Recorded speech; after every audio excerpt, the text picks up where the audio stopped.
जय श्री हरि। प्रिय भक्तों, आज हम आपको सुनाएंगे मोहिनी एकादशी व्रत की कथा। हम सभी भगवान विष्णु के दशावतारों के बारे में जानते हैं। सृष्टि के पालन करता और रक्षक भगवान विष्णु को सनातन धर्म में अत्यंत महत्वपूर्ण स्थान प्राप्त है। वे धर्म की स्थापना, भक्तों की रक्षा और अधर्म के विनाश के लिए समय समय पर विभिन्न अवतार धारण करते हैं। भगवान विष्णु की मूर्ति सामान्यतः 4 भुजाओं वाली दिखाई जाती है, जिनमें वे शंख, चक्र, गदा और पद्म धारण करते हैं।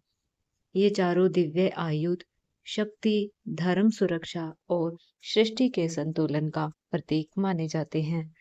भगवान विष्णु के राम, कृष्ण, नरसिंह, वामन और मत्स्य जैसे अनेक अवतारों की कथाएं प्रसिद्ध है। लेकिन एक ऐसा अद्भुत अवतार भी है जिसके बारे में कम चर्चा होती है। वह है मोहिनी अवतार। समुद्र मंथन की यह दिव्य कथा केवल देवताओं और दैत्यों के संघर्ष की कहानी नहीं है, बल्कि यह धर्म, धैर्य, भक्ति, बुद्धि और भगवान विष्णु की अद्भुत लीला का गहन संदेश भी देती है। जब भक्त और दैत्य अमृत प्राप्ति के लिए क्षीर सागर का मंथन कर रहे थे, तब सबसे पहले भयंकर हलाहल विष प्रकट हुआ। उस विष की ज्वाला इतनी भयानक थी कि तीनों लोकों में हाहाकार मच गया। देवता, दैत्य, ऋषि और समस्त प्राणी भयभीत हो उठे। उस विष का प्रभाव ऐसा था कि यदि वह फैल जाता तो संपूर्ण सृष्टि विनाश की कगार पर पहुंच जाती। तब सभी देवता भगवान शिव की शरण में पहुंचे। जगत के कल्याण हेतु भगवान शिव ने बिना विलंब किए उस विष को अपने कंठ में धारण कर लिया। माता पार्वती ने भी उस विष को नीचे उतरने से रोक लिया, जिससे वह कंठ में ही रुक गया और तभी से भगवान शिव नीलकंठ कहलाए। देवता और दैत्य दोनों ही भगवान शिव के महान त्याग से अत्यंत प्रसन्न हुए और पुनः उत्साहपूर्वक समुद्र मंथन में लग गए। मंथन जारी रहा। सबसे पहले समुद्र से कामधेनु गाय प्रकट हुई। वह ऐसी दिव्य गाय थी जो सभी इच्छाएं पूर्ण करने वाली और यज्ञों के लिए अत्यंत उपयोगी मानी जाती थी। ब्रह्मवादी ऋषियों ने उसे ग्रहण किया, क्योंकि धर्म और यज्ञ की रक्षा के लिए उसका होना आवश्यक था। इसके बाद चंद्रमा के समान उज्जवल वर्ण वाला उच्चेश्रवा नामक दिव्य घोड़ा निकला। वह अत्यंत तेजस्वी और अद्भुत था। दैत्यराज बलि ने उसे लेने की इच्छा प्रकट की, जबकि इंद्र ने भगवान की प्रेरणा से उसे ग्रहण नहीं किया। फिर समुद्र से 4 विशाल दांतों वाला दिव्य ऐरावत हाथी निकला, जो बाद में देवराज इंद्र का वाहन बना। इसके बाद कौस्तुभ मणि प्रकट हुई, जिसकी चमक अतुलनीय थी। भगवान विष्णु ने उस दिव्य रतन को अपने वक्ष स्थल पर धारण किया और फिर कल्प वृक्ष प्रकट हुआ, जो इच्छाओं को पूर्ण करने वाला था और स्वर्ग लोक की शोभा बढ़ाने वाला वृक्ष था। इसके बाद अनेक सुंदर अप्सराएं प्रकट हुई, जो स्वर्णाभूषणों और दिव्य वस्त्रों से अलंकृत थी। उनकी सुंदरता और मधुर चाल से वातावरण और भी मोहक हो गया। फिर वह क्षण आया जिसका सभी को इंतजार था। समुद्र से स्वयं श्री लक्ष्मी प्रकट हुई। वे सौंदर्य, ऐश्वर्य, समृद्धि और मंगल की अधिष्ठात्री देवी थी। उनका तेज बिजली की चमक के समान दिशाओं को अलौकिक कर रहा था। देवता, दैत्य, मनुष्य, गंधर्व सभी उनकी दिव्यता को देखकर मोहित हो गए। देवराज इंद्र उनके लिए सुंदर सिंहासन लाए। नदियां स्वर्ण कलशों में पवित्र जल लेकर आई। पृथ्वी ने औषधियां दी। गायों ने पंच गव्य अर्पित किया। वसंत ऋतु ने पुष्प और फल प्रदान किए। ऋषियों ने वैदिक मंत्रों के साथ उनका अभिषेक किया। गंधर्वों ने संगीत गाया, अप्सराएं नृत्य करने लगी और बादल वाद्य यंत्रों की ध्वनि से गूंज उठे। समुद्र ने पीले वस्त्र अर्पित किए। वरुण ने सुगंधित वैजंती माला दी। विश्वकर्मा ने आभूषण भेंट किए, सरस्वती ने मोतियों का हार और ब्रह्मा जी ने कमल अर्पित किया। नागों ने सुंदर कुंडल प्रदान किए। अब प्रश्न था, देवी लक्ष्मी किसे अपना वर चुनेंगी। वे हाथों में कमल माला लेकर सर्वगुण संपन्न पुरुष की खोज में चली। उन्होंने देवताओं, असुरों, यक्षों, गंधर्वों, सिद्धों और चारणों को देखा, पर किसी में पूर्णता नहीं थी। कोई तपस्वी था, पर क्रोध पर विजय नहीं थी। किसी के पास ज्ञान था, पर वैराग्य नहीं। किसी के पास ऐश्वर्य था, पर वह दूसरों पर निर्भर था। कोई वीर था, पर मृत्यु के अधीन था। अंततः उन्होंने देखा कि केवल भगवान विष्णु ही ऐसे हैं जो पूर्ण निर्दोष, सर्वगुण संपन्न, अनंत और स्वयं में पूर्ण हैं। वे किसी पर आश्रित नहीं, बल्कि सबके आश्रय हैं। तब देवी लक्ष्मी ने लज्जा और प्रेम से भगवान विष्णु के गले में वरमाला डाल दी। भगवान विष्णु ने भी उन्हें अपने वक्ष स्थल पर स्थायी स्थान बनाया। इस दिव्य मिलन से तीन लोकों में हर्ष छा गया। देवता और प्रजा पर लक्ष्मी जी की कृपा दृष्टि हुई और सब शील, सद्गुण और सुख से भर गए।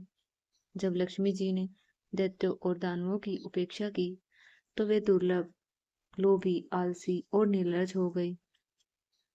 उसके बाद समुद्र से वारुणी देवी प्रकट हुई, जो मदिरा की अधिष्ठात्री थी। भगवान की अनुमति से दैत्यों ने उन्हें स्वीकार कर लिया। इससे उनके भीतर भोग और मोह की प्रवृत्ति और अधिक बढ़ गई। अब सभी की दृष्टि अमृत पर थी। देवता और दैत्य फिर समुद्र मंथन करने लगे। तभी समुद्र से एक अद्भुत दिव्य पुरुष प्रकट हुआ। उसका शरीर सांवला, नेत्र लालिमा से युक्त, भुजाएं लंबी और शक्तिशाली थी। वे पीतांबर धारण किए हुए थे और उनके हाथ में अमृत से भरा स्वर्ण कलश था। वे थे स्वयं भगवान विष्णु के अंश अवतार धन्वंतरी, जो आयुर्वेद के प्रवर्तक और यज्ञों के भोक्ता माने जाते हैं। उनके हाथ में अमृत कलश देखकर दैत्यों की आंखों में लालच भर गया। वे पहले से यही चाहते थे कि समुद्र से निकली हर वस्तु उन्हीं को मिले। उन्होंने बलपूर्वक धन्वंतरी के हाथों से अमृत कलश छीन लिया।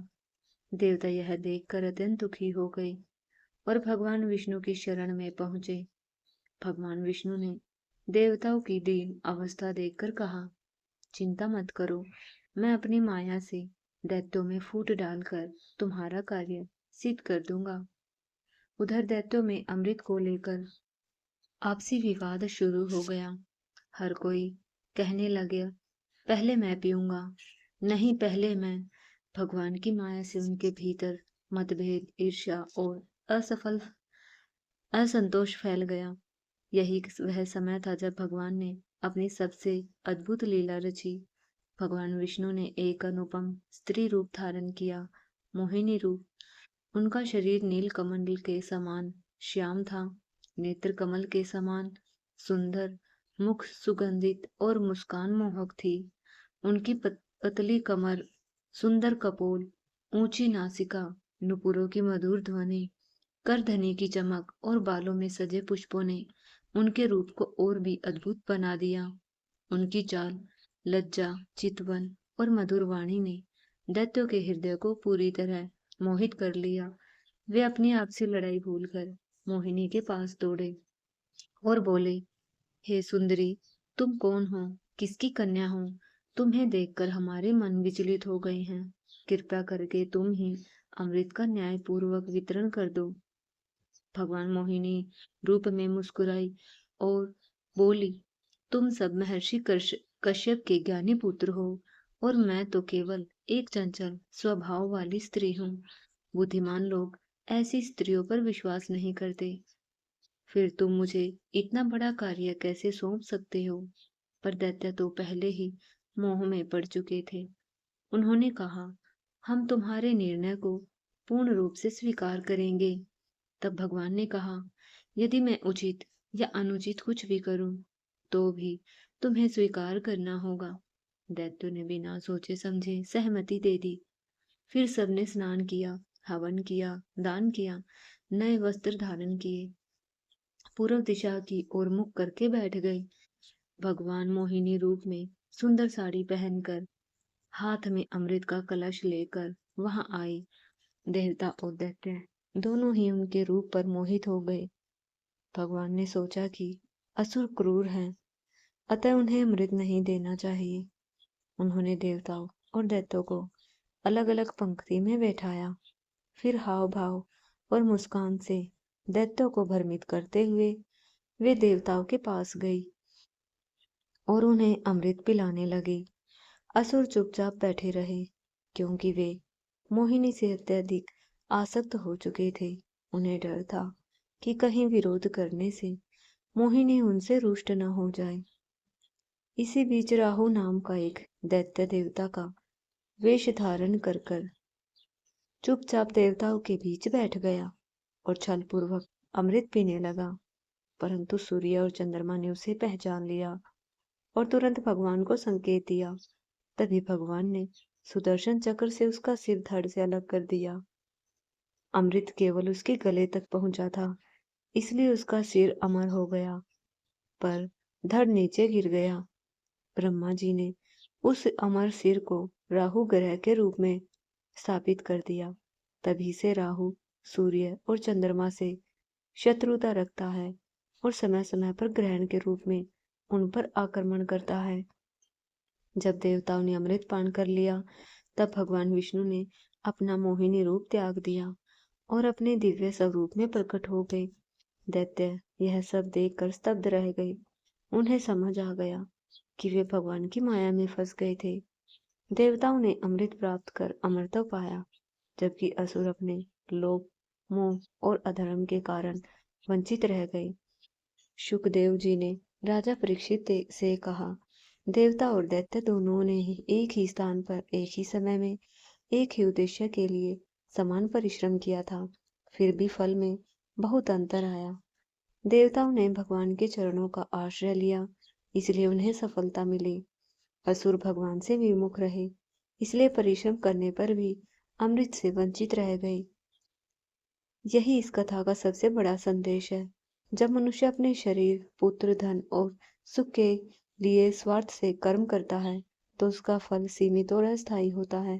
लेकिन जब वही कर्म भगवान को समर्पित होकर निष्काम भाव से किया जाता है, तो उसका फल स्वयं के साथ साथ पूरे परिवार, समाज और संसार के लिए कल्याणकारी बन जाता है। जैसे वृक्ष की जड़ में जल देने से पूरा वृक्ष हरा भरा हो जाता है, वैसे ही भगवान के लिए किया गया कर्म सबके लिए मंगलकारी होता है। अंत में भगवान विष्णु ने देवताओं को अमृत पिलाकर गरुड़ पर आरूढ़ होकर सबके सामने वहां से प्रस्थान किया। तीनों लोकों में पुनः शांति स्थापित हुई, धर्म की विजय हुई और सिद्ध हो गया कि भगवान की शरण ही जीवन की सबसे बड़ी सुरक्षा है। यही मोहिनी अवतार की दिव्य कथा है, जहाँ बुद्धि ने बल को हराया, भक्ति ने अहंकार को परास्त किया और भगवान की माया ने अधर्म का अंत कर धर्म की रक्षा की। अब सुनते हैं एकादशी माता की कथा। पौराणिक मान्यताओं के अनुसार प्राचीन समय में भगवान विष्णु योग निद्रा में विश्राम कर रहे थे। उसी समय मूर नाम का एक अत्यंत बलशाली और क्रूर असुर उत्पन्न हुआ। उसने देवताओं, ऋषियों और समस्त लोकों में अत्याचार करना शुरू कर दिया। देवता भयभीत होकर भगवान विष्णु की शरण में पहुंचे और उनसे रक्षा की प्रार्थना की। भगवान विष्णु ने देवताओं को आश्वासन दिया और मुरासुर से युद्ध करने चले गए। यह युद्ध लंबे समय तक चला। मुरासुर अत्यंत शक्तिशाली था और उसने अनेक मायाएं रची। लंबे समय के बाद जब भगवान कुछ समय के लिए विश्राम करने बद्रिका आश्रम के समीप एक गुफा में गए, तब मोर ने अवसर पाकर उन पर आक्रमण करने का विचार किया। जैसे ही मोर भगवान के समीप पहुंचा, उसी क्षण भगवान विष्णु के तेज से एक दिव्य तेजस्विनी कन्या प्रकट हुई। वह अत्यंत सुंदर, शक्तिशाली और तेज से युक्त थी। उसने मुरासुर से युद्ध के लिए ललकारा। दोनों के बीच भयंकर युद्ध हुआ और अंततः उस दिव्य कन्या ने मुर का वध कर दिया। जब भगवान विष्णु जागे तो उन्होंने उस कन्या को देखा और उससे प्रसन्न होकर वर मांगने को कहा। कन्या ने कहा, प्रभु, यदि आप मुझ पर प्रसन्न हैं तो मुझे वह वर दें कि मैं सभी तिथियों में श्रेष्ठ मानी जाऊं। जो भी भक्त श्रद्धा और नियम से मेरा व्रत करे, उसके सभी पाप नष्ट हो और उसे मोक्ष की प्राप्ति हो। भगवान विष्णु ने प्रसन्न होकर कहा, तुम एकादशी तिथि के दिन उत्पन्न हुई हो, इसलिए तुम्हारा नाम एकादशी होगा। जो भी इस दिन व्रत, पूजा, भजन और जागरण करेगा, उसे समस्त पापों से मुक्ति मिलेगी। अंत में वैकुंठ धाम की प्राप्ति होगी। तभी से एकादशी माता की पूजा का विशेष महत्व माना जाता है। वर्ष भर में आने वाली सभी एकादशियां भगवान विष्णु और एकादशी माता को समर्पित मानी जाती है। इस दिन व्रत रखने, कथा सुनने, दान करने और हरि नाम संकीर्तन करने से विशेष पुण्य प्राप्त होता है। सुनते हैं मोहिनी एकादशी की एक और पौराणिक कथा। प्राचीन समय में सरस्वती नदी के तट पर भद्रावती नाम की सुंदर नगरी थी। वहां धूतिमान नाम के एक धर्मात्मा और सत्यवादी राजा राज्य करते थे। उसी नगर में धनपाल नाम का एक अत्यंत धनवान वैश्य रहता था। वह बड़ा पुण्यात्मा, दानी और भगवान विष्णु का परम भक्त था। उसने अनेक कुएं, तालाब, धर्मशालाएं और मंदिर बनवाए थे। उसके 5 पुत्र थे, सुमना, धूतिमान, मेधावी, सुकृति और दृष्टबुद्धि। सबसे छोटा पुत्र दृष्टबुद्धि बहुत दुष्ट, पापी और कुसंगति में रहने वाला था। वह जुआ खेलता, मदिरा पान करता और पराई स्त्रियों के साथ समय बिताता। अपने माता पिता का अपमान करता था। उसे धर्म, कर्म, पूजा पाठ में कोई रुचि नहीं थी। उसके बुरे आचरण से दुखी होकर उसके पिता ने उसे घर से निकाल दिया। घर से निकलने के बाद दृष्टबुद्धि दर दर भटकने लगा। उसके पास ना धन बचा, ना मित्र, ना ही परिवार। धीरे धीरे वह चोरी और अन्य पाप कर्मों में लग गया। एक दिन चोरी करते हुए पकड़ा गया, परंतु उसके पिता के सम्मान के कारण उसे छोड़ दिया गया। फिर भी उसने अपनी आदतें नहीं छोड़ी। अंततः वह जंगल में जाकर रहने लगा। पशु पक्षियों का शिकार कर अपना जीवन बिताने लगा। एक दिन अत्यंत भूखा प्यासा, थका हुआ वह ऋषि कौंडिन्य के आश्रम गया। उस समय वैशाख मास चल रहा था और शुक्ल पक्ष की एकादशी तिथि निकट थी। ऋषि कौंडिन्य ने उसकी दयनीय अवस्था देखकर पूछा, वत्स, तुम कौन हो और इस दिशा में यहाँ कैसे पहुंचे? दृष्टबुद्धि ने अपने सारे पाप और दुखों की कथा सुनाई और कहा, हे मुनिवर, कृपा करके मुझे ऐसा उपाय बताइए जिससे मेरे पापों का नाश हो, मेरा जीवन सुधर जाए। ऋषि कौंडिन्य ने कहा, वैशाख शुक्ल पक्ष की मोहिनी एकादशी आने वाली है। यदि तुम इस दिन श्रद्धा और नियम से भगवान विष्णु का व्रत करोगे तो तुम्हारे सभी पाप नष्ट हो जाएंगे। दृष्टबुद्धि ने मुनि के वचनों का पालन किया। उसने मोहिनी एकादशी का व्रत रखा, रात्रि जागरण किया, भगवान विष्णु का पूजन किया और सच्चे मन से क्षमा मांगी। इस व्रत के प्रभाव से उसके समस्त पाप नष्ट हो गए। उसका हृदय शुद्ध हो गया और मृत्यु के बाद उसे विष्णु लोक की प्राप्ति हुई। तभी से मोहिनी एकादशी का व्रत अत्यंत पुण्यदायी माना जाता है। यह व्रत पापों का नाश करता है, मन को शुद्ध करता है और भक्तों को मोक्ष प्रदान करता है। जो भी भक्त सच्चे मन से भगवान विष्णु और माता एकादशी की पूजा करता है, उसके जीवन के पाप, कष्ट और बाधाएं दूर हो जाती हैं और सुख, शांति और समृद्धि का आशीर्वाद प्राप्त होता है। हे एकादशी माता, हे प्रभु विष्णु, जैसे आपने अपने भक्तों पर कृपा बरसाई, वैसे ही हम सभी पर भी अपनी कृपा बनाए रखना। हमारे जीवन से दुख, दरिद्रता, रोग, भय और संकटों को दूर करे और धर्म, भक्ति, सौभाग्य और मोक्ष का मार्ग प्रशस्त करे। बोलिए एकादशी माता की जय, भगवान विष्णु की जय, हरि नारायण की जय।